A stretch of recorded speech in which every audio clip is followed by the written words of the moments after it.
It gives me a great pleasure to welcome you all after this grand opening of this meeting.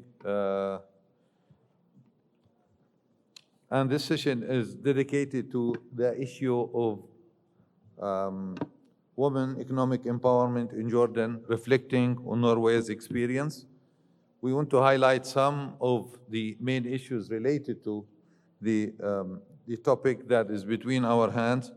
And I must say that we're running a little bit late in running this program. I got just as a way of introducing this session, in Jordan, although we have a high level of education amongst our females, yet our female participation in the labor market is been really limited and low. What we want to establish here is that we know that the women participation rate in Norway is very high, and hopefully we can learn more about this experience and reflect on our experience. I wouldn't talk as much. We know that there are some legal frame. There are like three main obstacles and hindrances to increase the level of female participation. One is related to the legal framework.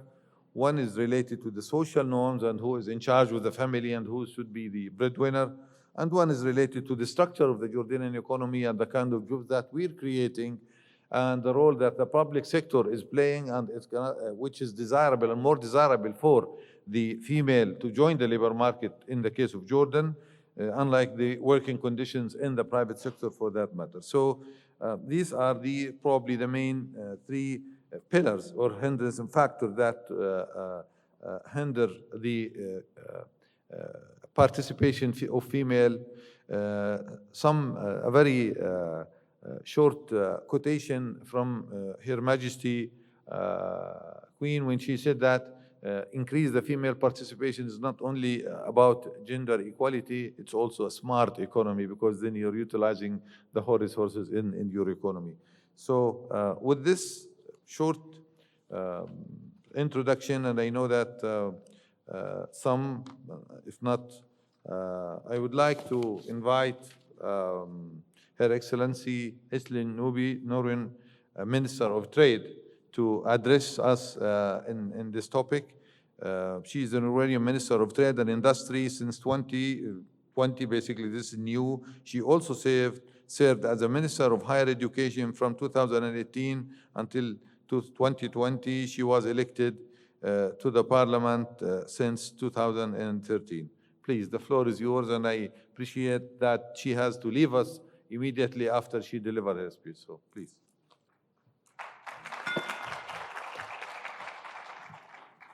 Excellencies, ladies and gentlemen, I am so happy to be here today, especially because I know I would not be here if it were not for all the women who came before me and paved the way.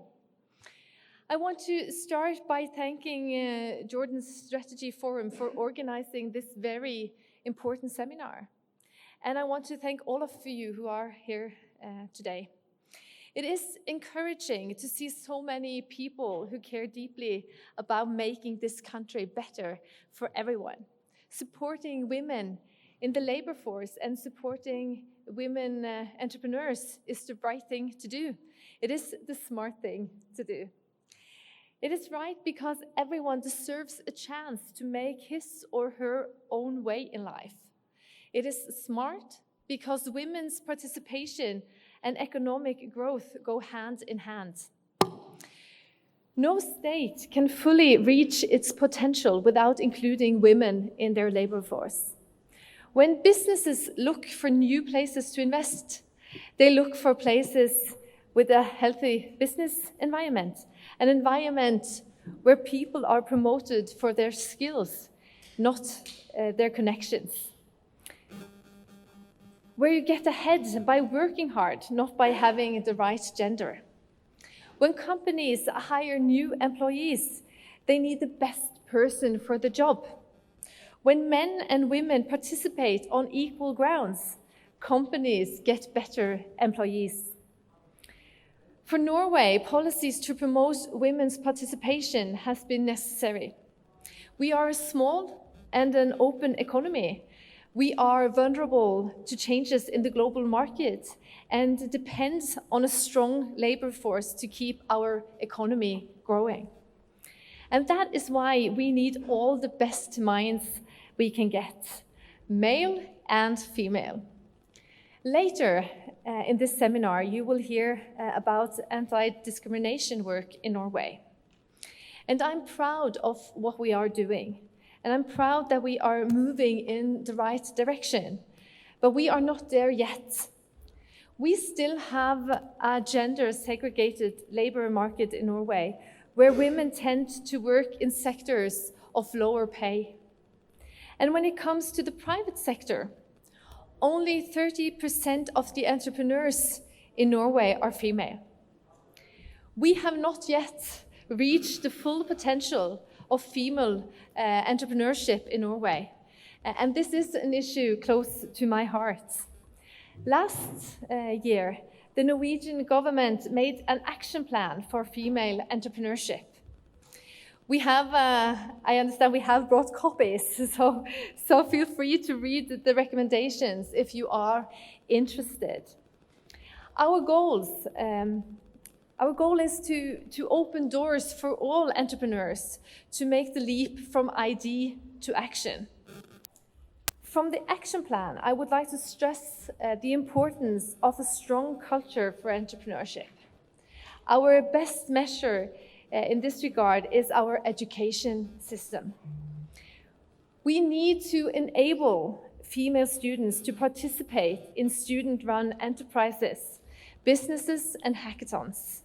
We need to include entrepreneurship as a part of basic education in the school. We need to inspire our young girls and women by promoting role models.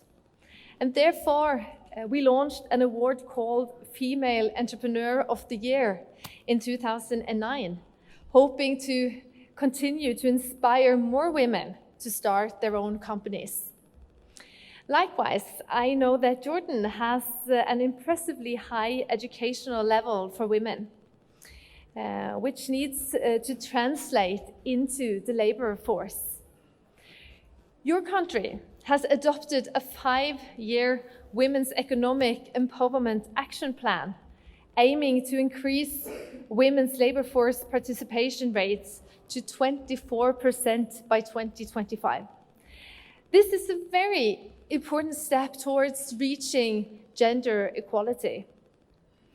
For Norway and Jordan, no single action plan or policy is enough to secure equality. We have to approach gender equality from several angles. We have to identify the barriers. We have to use data and statistics in order to find the right policies. There might not be a right or wrong way. Every nation must find its own path. The important thing is to move forward.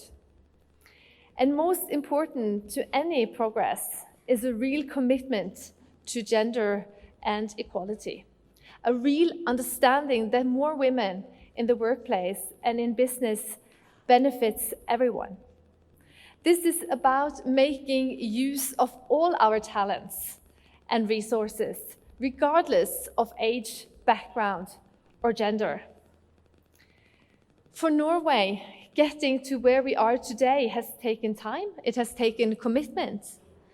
Norway is a wealthy country, not only because of our oil and gas industry, and as the Queen also said, an equally important factor is the value of women's participation in the labor force. And in contrast to natural resources, this is a constant source of wealth. So, ladies and gentlemen, the commitment you all show by coming here today leaves me optimistic for Jordan's future. I wish you the best of luck with the seminar, and unfortunately, I cannot stay any longer because I have another engagement. But thank you so much, and good luck with the rest of the seminar.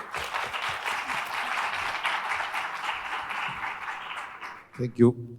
Thank you very much for this rather inspiring notes, and we appreciate that you have to leave. But I want also to invite our friend, His Excellency مثنى, who is the Minister of Digital Economy and Entrepreneurship, and he's the youngest minister as well in the cabinet.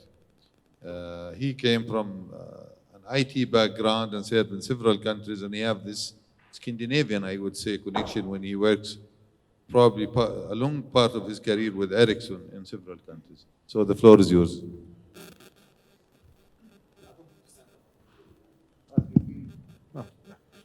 Good evening. I'm sure you all had a long day. I will not speak so much. I'm the youngest minister so far, but I have, we had one point of time where the oldest minister was the youngest in history. So it doesn't make much difference. It's the heart. I mean, I'm very privileged in my sector because it's the best of other sectors.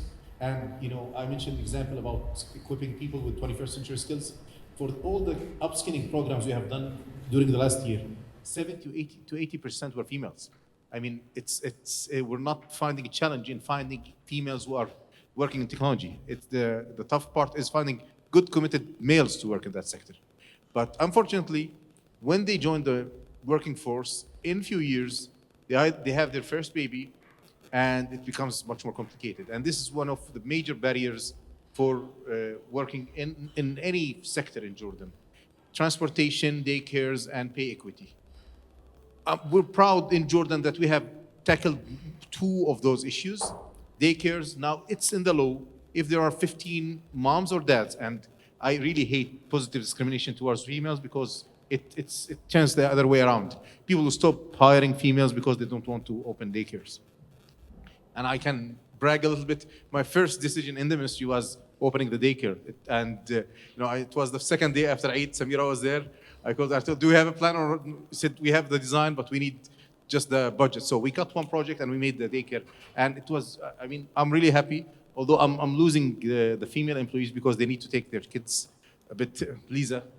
3:30, the daycare will stop. So I'm gonna extend the working hours of the daycare so we can maintain the ladies a bit later. The second challenge is the pay equity. And in the public sector, surprisingly, we have much better working conditions for females. Now, the private sector needs to shape up, and they need to really respect the skills and the capabilities of females and their ability to contribute. Definitely, we have good examples in our sector, and I can see lovely female CEOs on the front line, and they have managed to get their way into the senior positions, but that was not easy. They were really strong fighters to make it happen. The third challenge, which is a challenge for males and females, but it's more challenging to females, is transportation. And because of transportation, digitalization comes as a very handy tool. They don't need to go to work. They can work from anywhere. And when we talk about entrepreneurship, they can start their own business from home. Tariq, my colleague, mentioned about the highest number of registration of home-based businesses, and it can happen even more. And because we're talking about entrepreneurship, we're opening incubators, business incubators. They're small places, they're working spaces, whatever, but it's all around Jordan. We're gonna open 40, almost 3 in every city of Jordan. So a female or a male, I hate positive discrimination. It doesn't work. Females are able to compete. They can really take their way into these challenges. If you start treating them as a quota thing, the only way people will look at them is that they came because of quota. They came because they could compete. They came because they have the value and the ability to really show them their value to the private sector and the public sector. So we're gonna have those incubators so females and males can open their businesses from any town, any city in Jordan. They don't need to come to Amman and pay rent or electricity or utilities and internet. So I think there is huge potential, and we have excellent examples. I don't have the exact numbers of the percentage of female entrepreneurs. I feel it's even increasing I see great examples every day. And some of them are actually doing their own job, working at one of the major companies and doing their startup at night. And they're doing really well, and they're making profit as we speak. Sometimes we overdo it when we think we need to take care. They can take good care of themselves. We just need to make a good ecosystem that they can benefit from. We cannot pick winners. They will win on their own. Thank you. Thank you, Your Excellency. I am actually for this positive discrimination, although towards the end you said, I am for creating the ecosystem. It's about creating the right ecosystem and not necessarily it's a positive discrimination. Since I prepared something that I haven't read, but I want just to share one piece of information. Over the past 3 years, female has been outperforming male in education. Female has been participating in more number from universities, and even in the international PISA exams or scores, they have been also achieving higher scores. However, we are not seeing that part of our wealth, the constant wealth that the minister has talked about, incorporated or engaged in the labor market. So this is one of the facts that we have to keep in mind, and we said that we need to create the right conditions so we can engage more female into the labor market. I will move now to Maren Klingstein. She's the CEO of Innlandskraft and HO board member. She's the CEO of, this is Innlandskraft, which is the Norway's third largest electricity company. She is also a member of the board of directors of the Confederation of Norwegian Enterprise and HO, Norway's largest employers association, with a current member of 28,000 companies, employing about 580,000 people. So you can imagine the magnitude and the size of this. She's representing the NHO here today.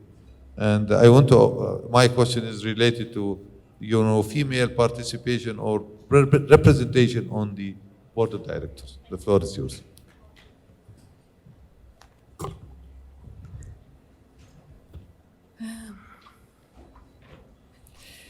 NHO, the Confederation of Norwegian Enterprise, is Norway's major employers' organization. In Norway, tripartite cooperation, which gives an equal voice to workers, employers, and the government, has been crucial for the development of our society. We have been able to maintain relatively small wage differences combined with a competitive industry sector. A high level of coordination in wage bargaining is key to achieve this. Yes. Gender equality is a central value in Norwegian society. Girls and boys, women and men have the same capabilities and should have equal opportunities to participate in society, including the labor market. An important objective of Norwegian work-family policy has been to make it easier to combine family and career. The work-family policy is part of a broader welfare policy. The comprehensive Norwegian and Nordic system on work-family policy is often called the dual earner, dual career system. The central point of this system is equal parenthood. Further, enabling fathers to be caregivers on equal terms with mothers is a central part of the Nordic welfare model. My grandmother, she was born in 1885, was one of the very few women who obtained an education as a teacher. At that time, women were dependent on their husband or male family members. In 1905, Norway became an independent nation, and in 1913, the women had equal rights to men to vote. My mother stayed at home taking care of the families in the 1960s, which was usual at that time. In 1977, we got the parental leave, regulated by the labor law and the national insurance law. This meant for me that I could maintain my career at the same time being a mother, since the municipality offers kindergarten and daycare facilities for school children. My daughter has every possibility to follow her dreams when it comes to education and choosing a career. The Norway's Anti-Discrimination Act of 1978 has been important for women's participation in the labor market. Important policy measures are legislation on equal pay, the duty of employers to promote gender equality and prevent discrimination, and flexible working hours, which make it easier for both men and women to combine work and family life.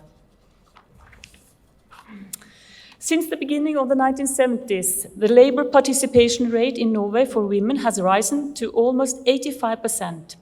The increasing labor market participation of women in Norway has tremendous economic gains. The Norwegian Ministry of Finance has calculated that having so many women in the labor market actually means more to the Norwegian economy than our substantial oil wealth. Our generous parental leave is a good investment rather than just an expense. The kindergartens are also a crucial part of our system. Today, 9 out of 10 children between 1 and 5 years attend kindergarten. In the 1980s, it was 2 out of 10.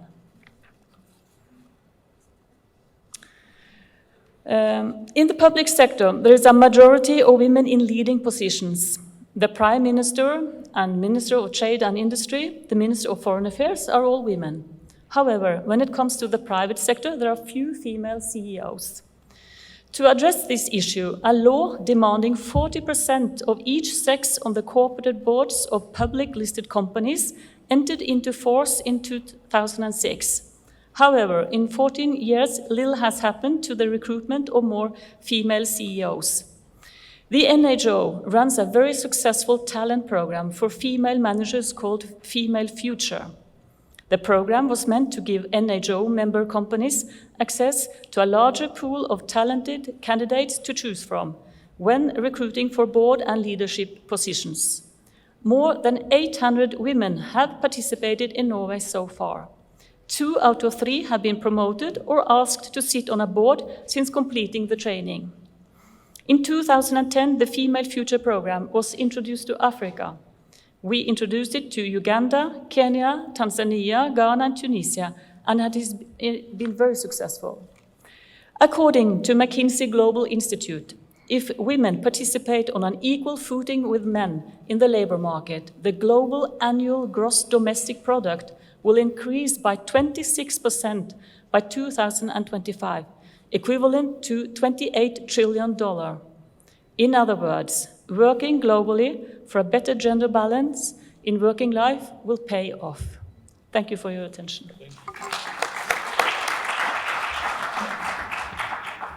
Thank you very much. And this is, again, tackling the legal and the economic structure is partly what is also hindering the female participation. But this is quite interesting statistic from McKinsey about this 26 of you can induce your growth by 25% by utilizing better the resources.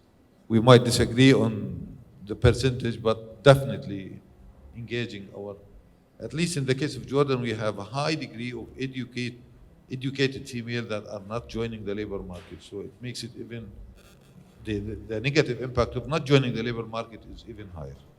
I now invite Ms. Heidi Auslid. She's the CEO of ICT Norway. She works to improve policies for digital business and advises government, politicians, local and national bodies on how to succeed in a digital world. Thank you. Our minister will be listening carefully now, I guess. Perfect. We have been talking earlier today as well, but Minister, Excellencies, dear colleagues, ladies and gentlemen, it's a great honor to be here and share some perspectives as a Norwegian female success story. My title for this speech is, it's not mine though. Norway is one of the most gender equal countries in the world. Our welfare system is a good one, but if we look at the numbers, the pictures is a bit different. Because only 16% of public limited companies are led by women, 20% of the startup scenes have female founders, and the number of young female entrepreneurs is decreasing. 7 out of 10 corporations have all male boards, and only 2% of capital investments and venture capital goes to female entrepreneurs. And girls and boys still tend to choose quite traditionally in terms of education in Norway. And if we look at my sector, the IT sector in Norway, the numbers are more bad. than in the private sector in Norway. Because women only hold 26% of all jobs in the tech industry in Norway. 17% of leadership positions are filled by women, and only 1% of the tech startups have female founders. But fortunately, there is a positive trend in increased enrollment of female students in ICT courses. Businesses benefit from increased gender equality, and we need more men and women in all aspects of business. And in order to attract different types of leaders, we need to show diversity in our role models. And this is why I would like to mention 4 women in particular, who, in my opinion, are great role models in this regard. And one of them are sitting here, and that's Birgit Liodden, and I hope you have to raise up, Birgit.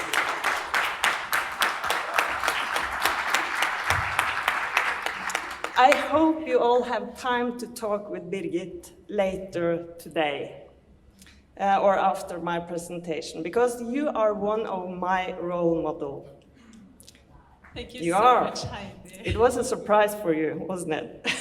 But you have to you really have to talk with Birgit, because she has done a huge job in the shipping, and also are one of our best leaders, I think, in Norway.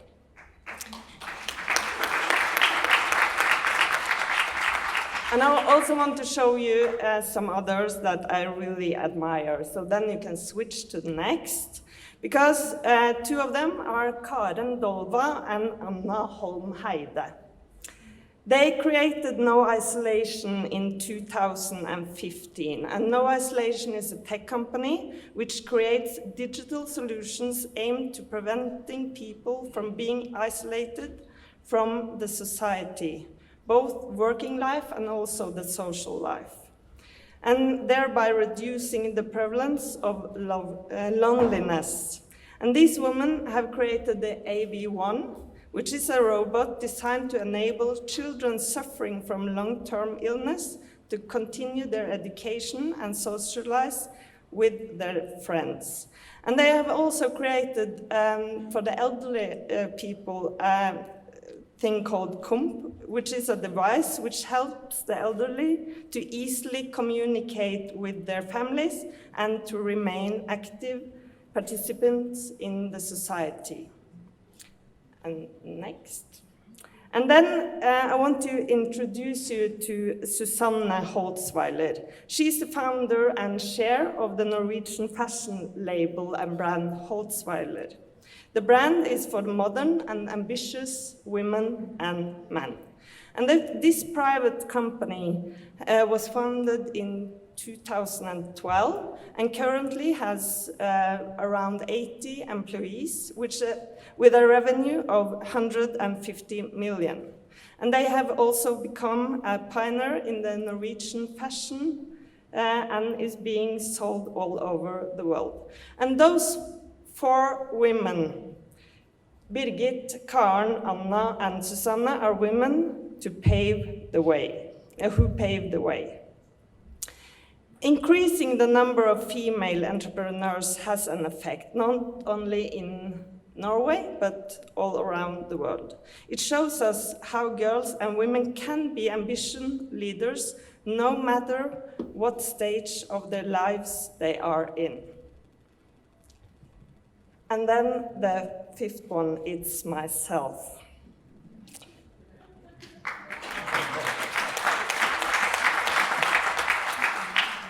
I was 39 years old when I became the CEO of ICT Norway. I was a woman and I was kind of young, someone would say. I was a single parent of 2 children and lived a life where I wanted to put both my career and my children first. Seemed like an impossible choice. I have chosen to use my role to show other women and men that it is possible to combine both a role as a leader and a role as parent. I want and I have to go home every day around 4 o'clock to be with my kids, and my need for flexibility affects when and how my work can be done. This might mean that board meetings have to take place during the daytime rather than in the evening. Or if my children is getting unwell, I need to be able to work from home. Fortunately, technology can provide us with opportunities and flexibility in the workplace.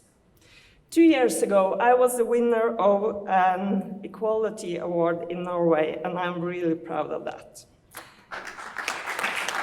And that was why my work as a CEO of the interest group Aizdin Norway, I'm committed to making a difference. Therefore, we have worked systematically on the following areas to increase the girls to take tech studies, and that the industry has to create job opportunities for women. More and more IT companies are doing that, and they work really systematically to recruit and keep female employees. And we have mentorships, and we also have several networks for female professionals. We work with developing the female talents, and we aim to influence and inspire girls before they are affected by old-fashioned stereotypes of female roles.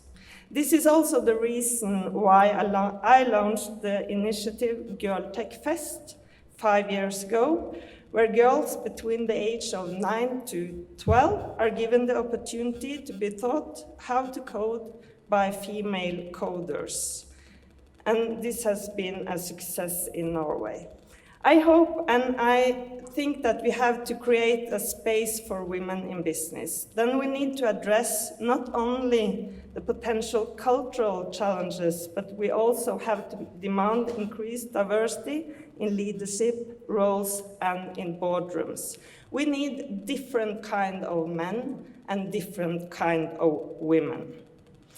Prioritizing a career as a leader or as an entrepreneur is not incompatible with other roles, but it's a question of making a choice. Thank you. Thank you very much. Truly inspiring. Here we listen to a leader and a parent as well. So this is, keeps going.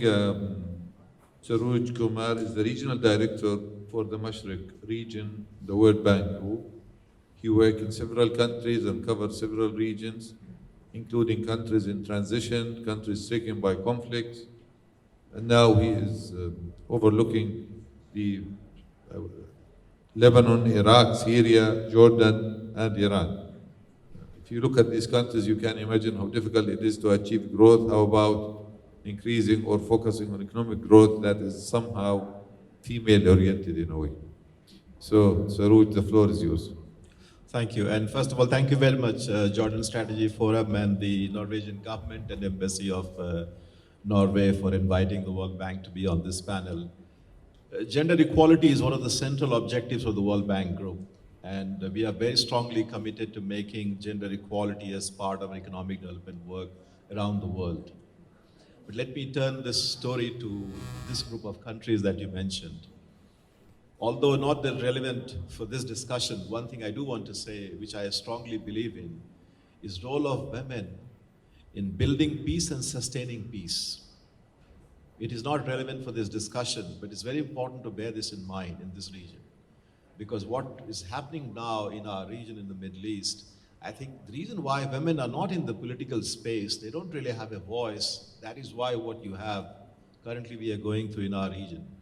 And before this job, when I was in my previous job working on fragile states, we made a very strong push together with organizations around the world that women should be part of the peace negotiations. They should be able to articulate what really are the challenges, what people go through in situations of conflict, and why it is so important more than the economics, that you have peace and stability in those regions.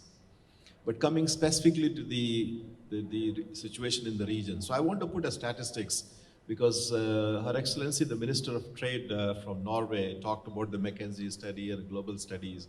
World Bank has several global studies. 3 years ago when I started in this role as a team, so people said, Jordan, 15% female labor force participation, lowest in the world. Iraq, 16% lowest in the world. And as a team, we asked this question, so what are we doing? What are the governments in the region doing? And as an institution which commits itself to working on these issues, I think it was important that we have an answer.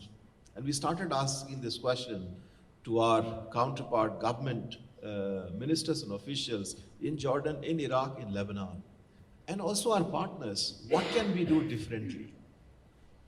And more than the talk, how can we move into action? Is it an advocacy issue? Is it a lack of policy issue? Is it an implementation issue? I think perhaps it's a combination of everything.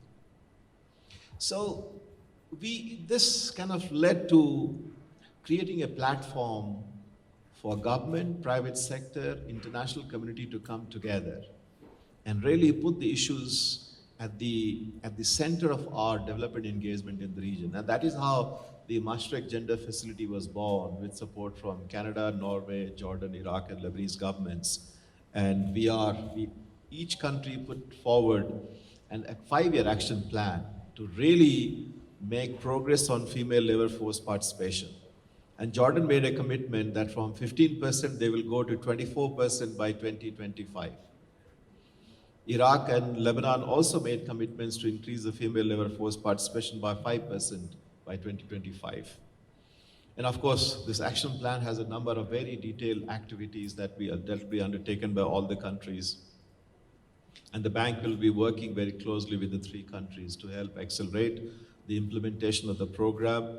His Excellency Minister of Digital Economy and Entrepreneurship, Jordan, talked about a number of very important legislative changes that Jordan has introduced. In fact, this is also the reason why Jordan has done so well in this year's Women, Business and Law 2020. One of the top 10 economies actually to have done so well in terms of the legal and policy environment for women. Of course, they have done quite well, as you know, in the Doing Business ranking as well. There are many things in the making, and including in the Ministry of Digital Economy and Entrepreneurship. So I'm very optimistic that Jordan is definitely going to demonstrate a very good example of how you can leapfrog on the whole female labor force participation agenda. And it can become the Norway of the Middle East region as to how you basically show progress. I'm listening to all the success stories. It is so inspiring and so motivating that it is possible, and we should really work towards getting it done. I want to close my intervention by making an important input, because we are a technical and economic institution, so I have to make this point. So we are going to come in the next few weeks with an economic report, what is called the State of Maastricht Women, or State of Women in the region, in this region. And this is going to provide a much more granular understanding of why is it that the female labor force participation is so low in this region. And we are basically going to provide evidence of that it is not that the women suddenly finish their education and they cannot find jobs. The constraints that women face in the region is throughout their life cycle.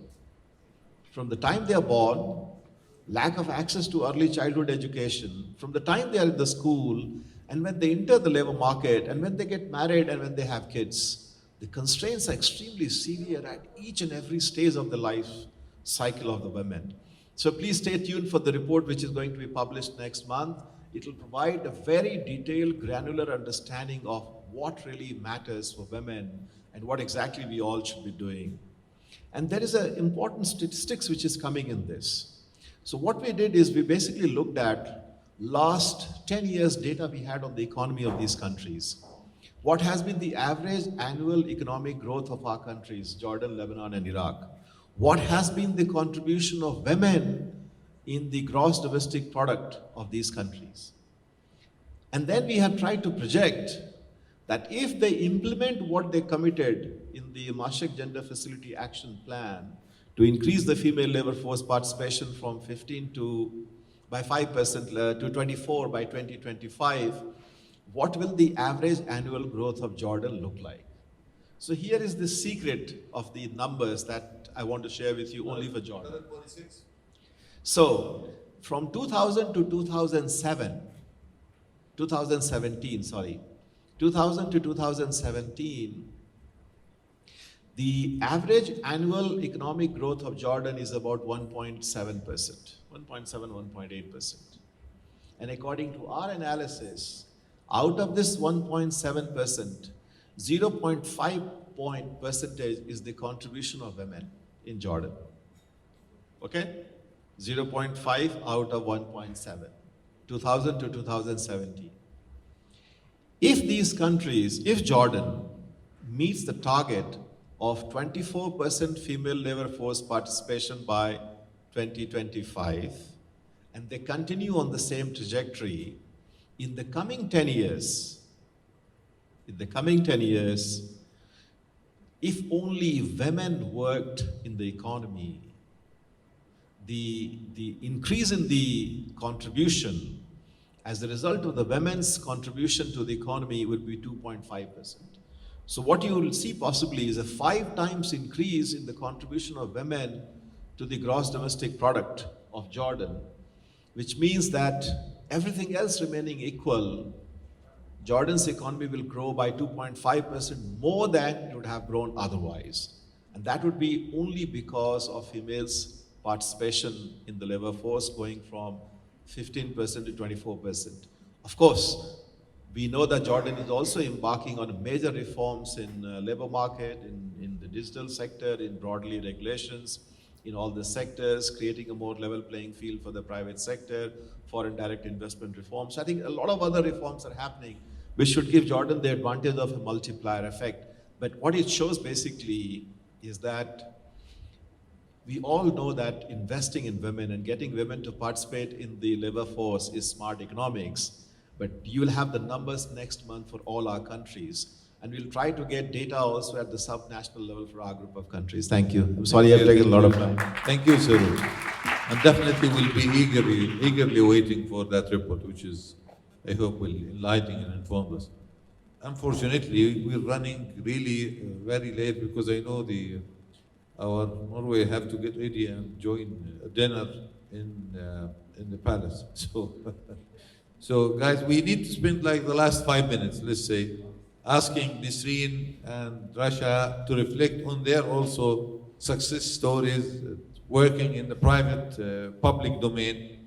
Nisreen, the floor is yours, and you can just summarize. And you said, well, under the pressure of the time, I hope you can just sum it up quickly so we can allow ladies to get ready for the dinner. Thank you so much, Ibrahim. And lesson learned, never listen to Ibrahim again. Because the first time he said,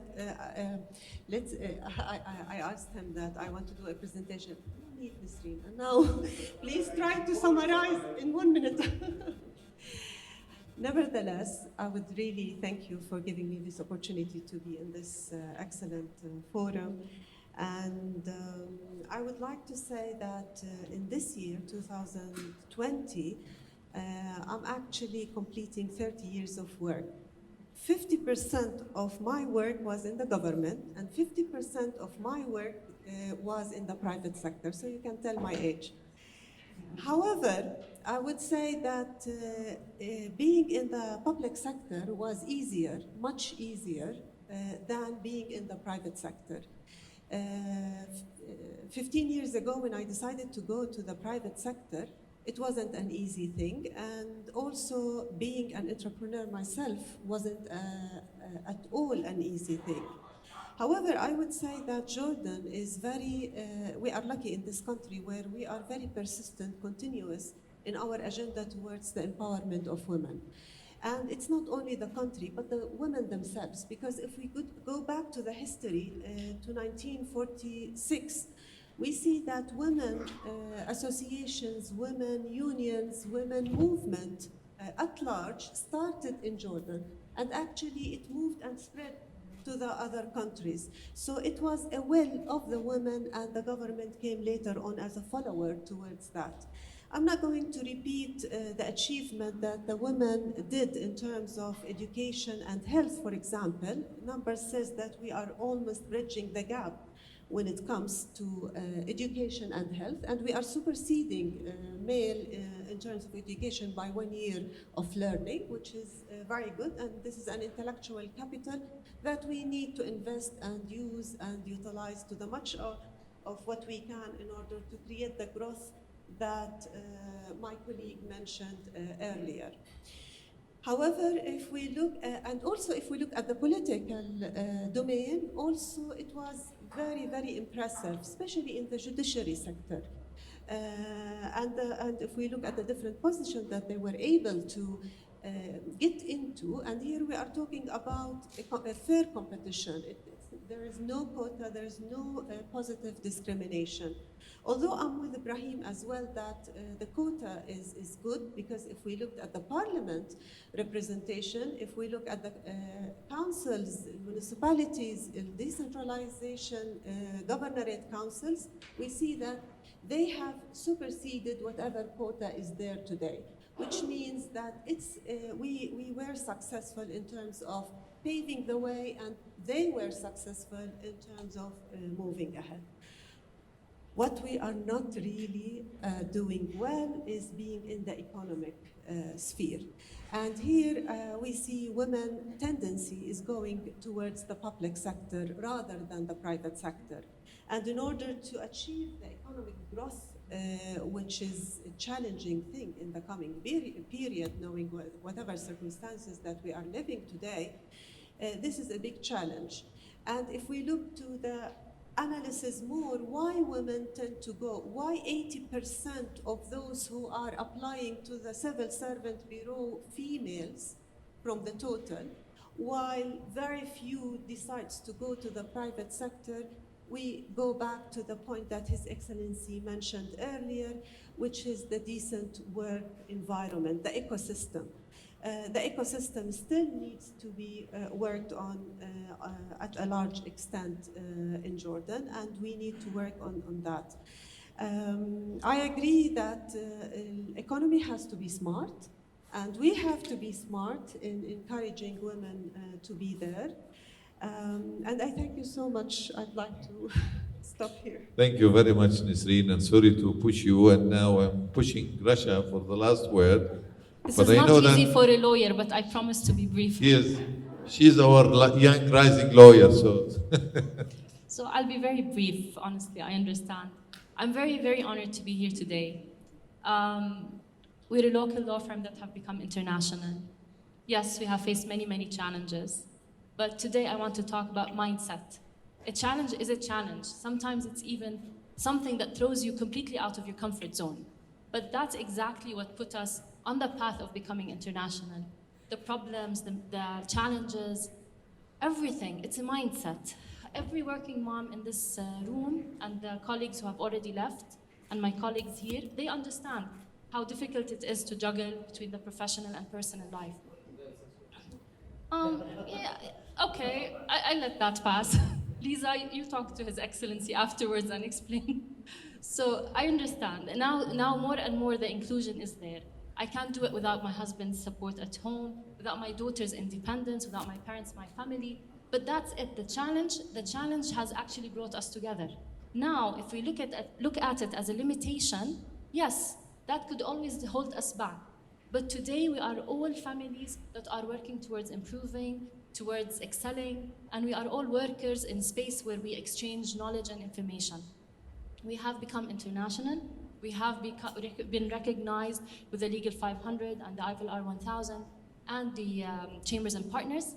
I would say one thing that's important in our path that led us to this place, that knowledge is power. Working hard, caring, being passionate about the client, delivering with care, that you really care about the well-being of the person in front of you. This is really the recipe for success. The challenges will always be there. There is no person in this room who has not faced challenges. And I'm sure that you worked very hard with the right mindset to succeed. Thank you very much. Well, thank you very much. Thank you for bearing with us. I know you have to go and get ready, so please. But again, we appreciate this continuous discussion. Thank you. Thanks.